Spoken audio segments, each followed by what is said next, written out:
수술받고 나서 얼마 있다가 투석이 가능한가요? 자가혈관을 이용한 경우에는 수술 후에 약 6주 정도의 시간이 필요하게 되고, 인조혈관은 특별한 문제가 없으면 3주나 4주 후에 투석이 가능합니다. 인조혈관으로 수술한 경우에는 특히 2주 정도 압박 붕대를 감아두는 것이 부종 감소와 통증 완화에 효과적입니다. 자가혈관은 나한테 무리가 없고 좋긴 하지만 늘어나야 될 시간이 필요한 거군요. 인조혈관이 사용은 빨리 할 수 있어도 회복이 빠르지는 않습니다. 인조혈관으로 투석혈관을 만들고 나면 살이 2배 정도 붓습니다. 이 붓기가 빠져야 혈관을 사용할 수 있는데 빠르면 2주, 느리면 4주 정도 유지가 됩니다.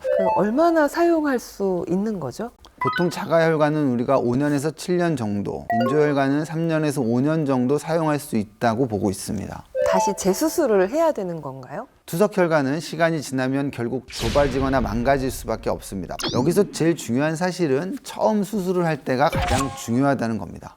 왜 처음이 가장 중요하다고 말씀하신 거죠? 자가혈관으로 수술하는 것과 인조혈관을 수술하는 것, 수술 방법도 크게 차이가 나지 않고 수술의 위험도도 크게 차이가 나지 않습니다. 그런데 환자의 기대 수명을 고려해서 수술 방법을 결정해야 됩니다. 마음이 급해서 수술 얘기부터 좀 여쭤봤는데 자가혈관을 이용할지 아니면 인조혈관을 이용할지 이런 게 다 검사를 통해서 나오는 거죠? 일반적으로는 초음파 검사가 가장 유용합니다. 물론 만져보고 눌러보는 이학적 검사가 기본이 되지만 이런 이학적 검사 후에는 바로 초음파 검사를 시행해서 자가혈관이 가능한지 아니면 인조혈관으로 수술해야 되는지를 결정하게 됩니다. 수술하기 전에 약 복용 같은 것도 멈추고 이렇게 해야 되지 않을까라는 생각이 드는데 어떤가요? 일반적으로 항혈소판 제제나 항응고제는 중단하지 않고 수술을 합니다. 우리가 흔히 먹는 아스피린, 플라빅스 등이 대표적인 항혈소판 제제고요. 와파린은 항응고제입니다. 수술의 위험성은 조금 올라갈 수 있습니다. 하지만 약을 중단해서 발생하는 위험이 더 크다고 판단할 수 있고, 대개의 수술이 팔에서 이루어지므로 약간의 출혈은 잘 압박하면 충분히 지혈이 됩니다. 그럼 팔은요?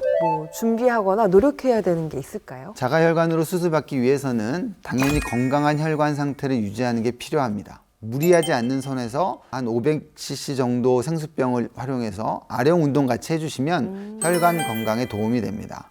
수술 후에 관리도 진짜 중요할 것 같은데 어떤가요? 자가혈관은 주의할 점이 많지는 않습니다. 다만 투석혈관이 있는 팔을 무리하게 사용하게 되면 혈전 등이 생기거나 투석혈관이 너무 심하게 부풀어 오를 수 있습니다. 따라서 자가혈관이 있는 팔은 과도한 사용을 조심하면 됩니다. 그럼 인조혈관은 어떤 부분을 좀 조심하면 좋을까요? 가장 주의해야 될 점은 감염입니다. 인조혈관이 있는 팔을 고인물에 담그시면 절대로 안 됩니다. 고인물이라고 하면은 수영장이나 목욕탕 같은 곳에서 투석을 받는 팔을 물속에 담그시면 절대로 안 됩니다. 왜냐하면 주사바늘을 찔렀던 곳이 하루가 지난다고 아물지 않습니다. 아물지 않은 그 구멍을 통해서 세균이 들어가게 되고 바로 감염을 일으킵니다. 또 하나 기억하실 게, 만들어 놓은 동정맥류가 막히거나 좁아질 수 있어서 해당 팔은 압력이나 체열도 하면 안 됩니다. 시계나 팔찌 같은 건 이런 것도 좀 위험할까요? 투석혈관이 있는 팔은 조이는 행동을 자제하는 것이 좋습니다. 팔이 어느 부분이든 눌리게 되면 피가 돌지 못하게 되고 저류됩니다. 저류되면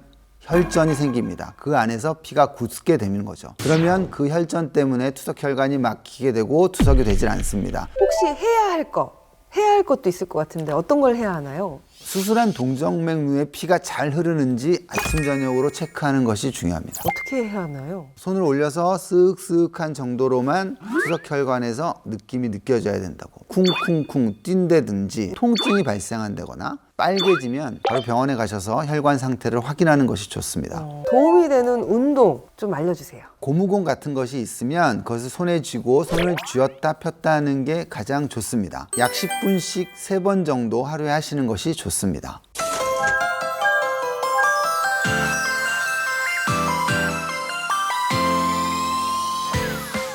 매일 10분 하루 2번 습관처럼 닥터 OBS와 다음 시간에 만나요.